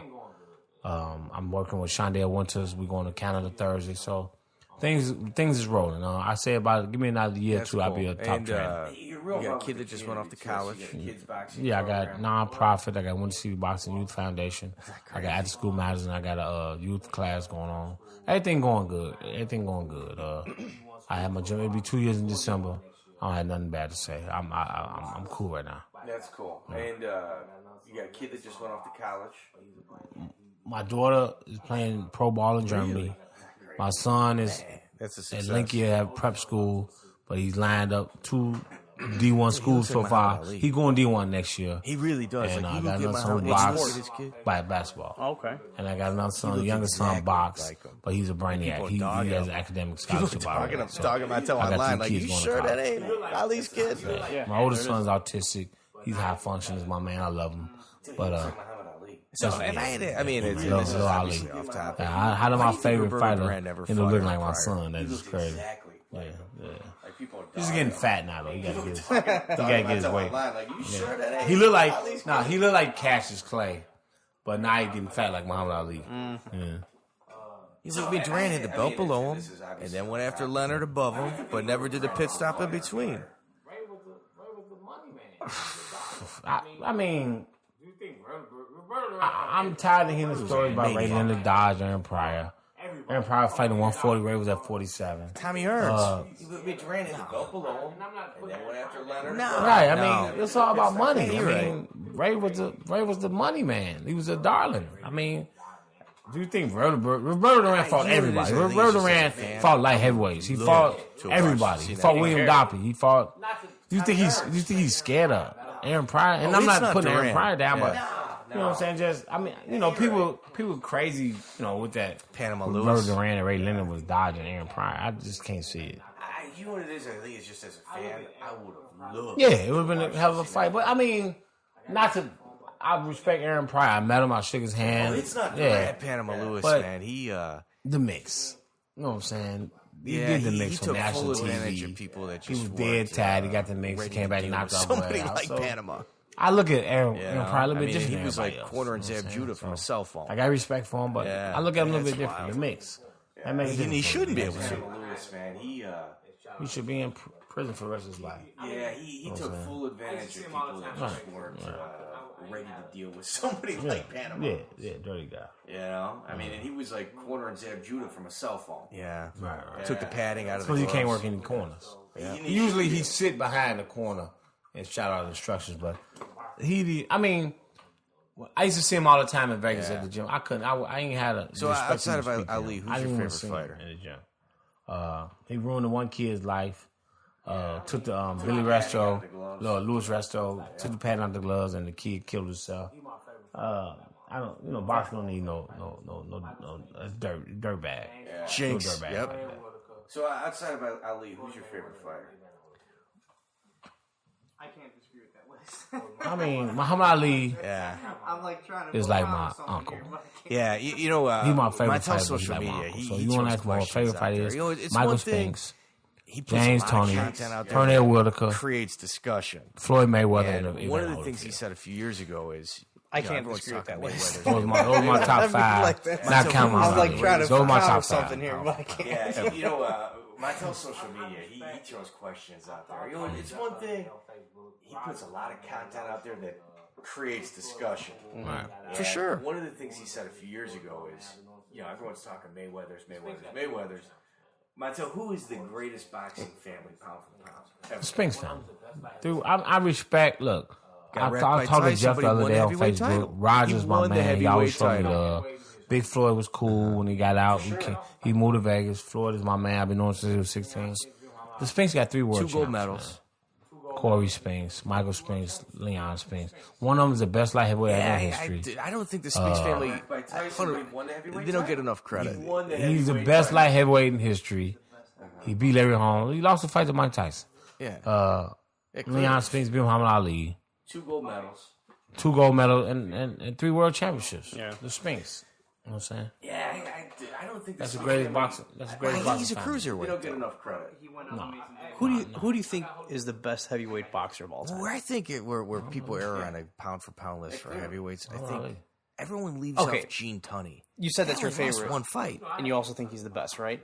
Did you? Okay. What about Evander? Yeah, Montell's a historian. Holyfield dude. number 2. He's my number 2. Cruiserweight, though. But he went up and made some I- damage in heavyweight too. I got Holyfield number 2. I got- in history. Where I think where people err on a pound for pound list for heavyweights, I think everyone leaves off Gene Tunney.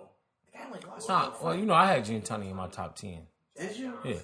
Yeah, Gene, Montell's a historian. I had Gene Yeah. Tunney. I had Jack Johnson. You know what, man? I had George Foreman. Yeah, you said like if you were to My top 10, it was Muhammad Ali, Joe Lewis, Joe, you don't like Jersey Lennox Joe Lewis, Walcott? Evander Holyfield, Riddick Bowe, George Foreman, I think Gene if you Tunney. subtract Ali Jack from Johnson. Sonny Liston's record, subtract Ali from Sonny Liston's who's the life, other two? that guy's top 10 ever. Did I say Lennox? Yeah, he said, if you Who? were to No. It was a quit or he laid down. Joe Walcott, I mean, he's a Yeah, heavy, no, I'm heavy saying I ain't had favorite my in both top 10. fights.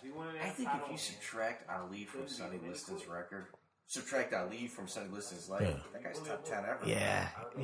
That guy. 2 fights. He quit in 2 fights. Yeah, he quit. Was it quit or he He laid quit. down? He quit. I don't want to hear no. He didn't take no dive. He went in there, tried to win. George Foreman, too. He I couldn't mean, beat him, and he people quit. always say, well, how do you think Ali do against I mean, Tyson? you know, that's what you do. How to much bully a harder bully. did Tyson I heard hit that years than ago. George Foreman? Same thing with James. You It bully a couldn't have been bully. that much harder. And the bullies don't know how to. Bullies don't know how to act when you bully So them. am I all day. Sonny Liston was a bully. Ali bullied him. You know that he quit he's a 2 nail, fights. or he's a good nail. And George Foreman too. I mean, people always say, "Why did you got to leave him against Tyson?" How much harder? That was is Tyson fantastic. than George That was Foreman? fantastic. It couldn't Well, have been that Montell, much man, we harder. appreciate your time, brother. Thanks for coming by, man. So am I all day. Mental, Yeah. Ali, mental bro. capabilities Appreciate is too it, much man. strong, too strong for him. Or he's a But good nail. for Mike's had another bully. You bully a bully. That's what Holyfield bullied a bully, and he beat him. That was You know what I'm saying? fantastic. That was fantastic. Well, Montell, man, we appreciate your Oh, time. it's all good, Thanks for man. coming by, man. Oh, thanks for having me. Or the camera. Yeah, right. Thanks for Appreciate it. yeah. Much love. Well, that was Montell Ice Griffin. Interesting guy, man. I thought it was more fun having him around the second time than it was the first time.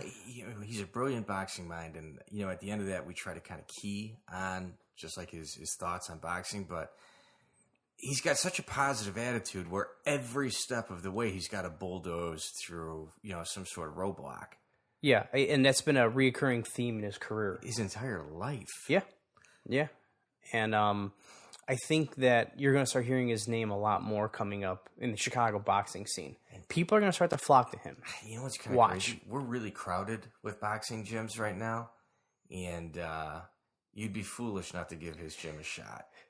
Yeah, so if you're an amateur and you got a pretty decent record and you want to get to the next level, I'd go visit Montell. Yeah, he's really got the mind. He really puts together game plans well, and he knows how to build a fighter up. So a lot of guys trial by fire or just get in there and just They're fight. panning for fighters. Yeah. And, if you shake through the little hole, then hey, you weren't made to stick around. But Montell, he puts a lot of love. I'm gonna echo that and repeat what you just said by saying I think his most strong suit is the relationship he has with his fighters. With what he has with Sean Simpson is it's like a father-son type relationship. Exactly. So if there's love there. If I'm an amateur, I want to go train under a guy who cares about me, who loves me, and you get that from Montell Griffin.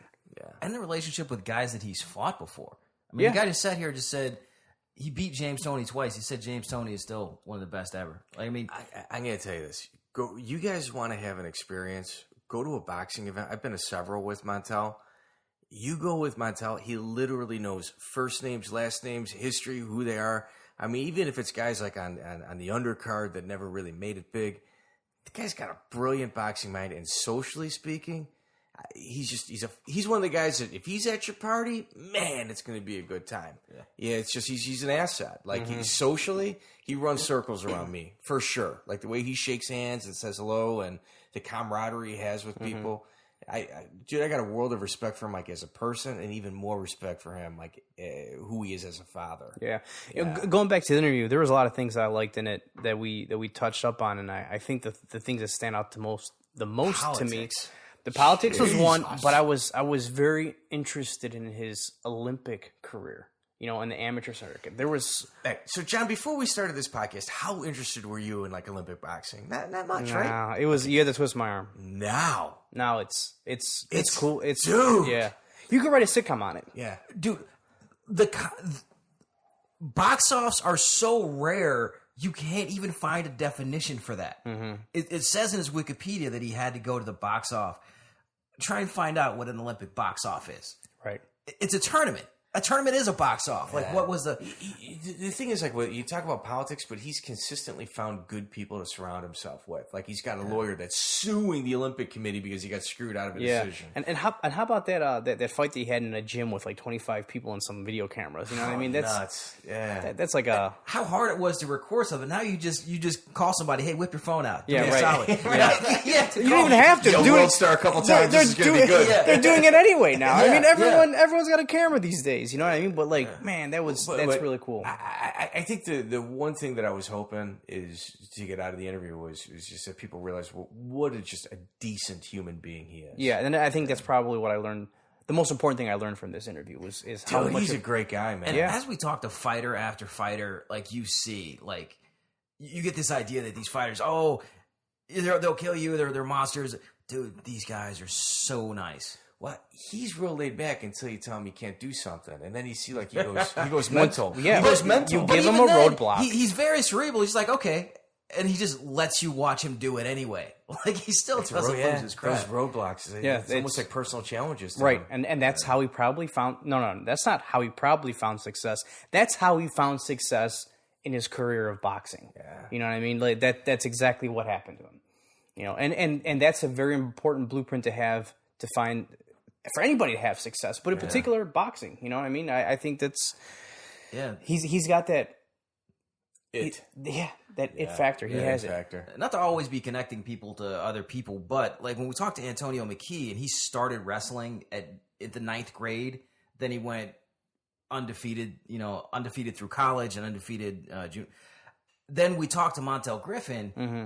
He started boxing again at 22. Yeah, dude, that's look at what he made it to the Olympic. That's unheard of. Mm-hmm. Yeah, it's not possible, and he did it anyway. Yeah, dude, he beat James Toney twice. Legit beat James Toney twice. And James Toney is the boogeyman. And he beat a James Toney that showed up to win. Dude, he didn't beat the guy who was cutting weight in his hotel room. As a child, that guy frightened me. Yeah. I'm like, I was like scared for his opponents. I'm like, don't do it.